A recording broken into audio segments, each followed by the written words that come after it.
Pixabay. Everyone knows by now that getting married these days is somewhere around a 50-50 proposition when it comes to failure. Worse if you live in Clarkston, Washington.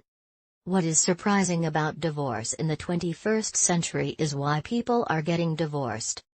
Sure, you've got your standard excuses for getting a divorce: infidelity, money, arguing, sexual incompatibility, but the reasons you will read below are far from standard. This week, divorce lawyers were asked to reply on Reddit, "What's the most outrageous reason someone filed for divorce?"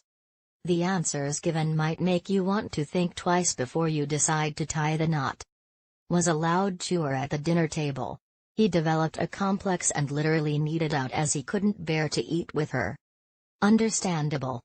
She was kidnapped in Mexico and he refused to pay ransom. Eventually her family managed to pay and she was left on the side of the road.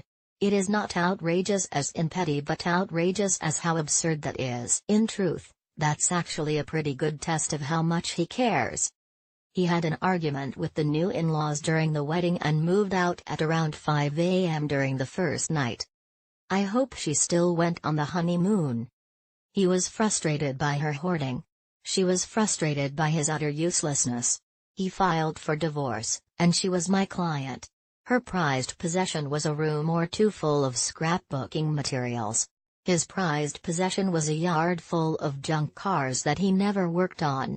They had no children and no real assets. They hated each other more than any two people I'd ever met, and the only terms they would agree to were these: he gets the scrapbooking stuff, and she gets the cars. My client also took the house, as he had no income and didn't want it anyway. Pixabay. It was the shortest divorce decree I ever drafted. I intentionally squeezed it onto one page, and the judge and I had a good laugh over it.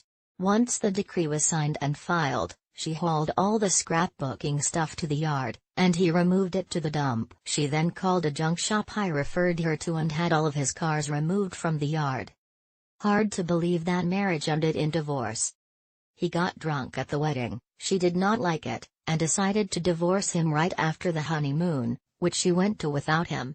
Moreover, this was all an elaborate scheme of divorce robbery, because the guy was loaded, and so was his entire family.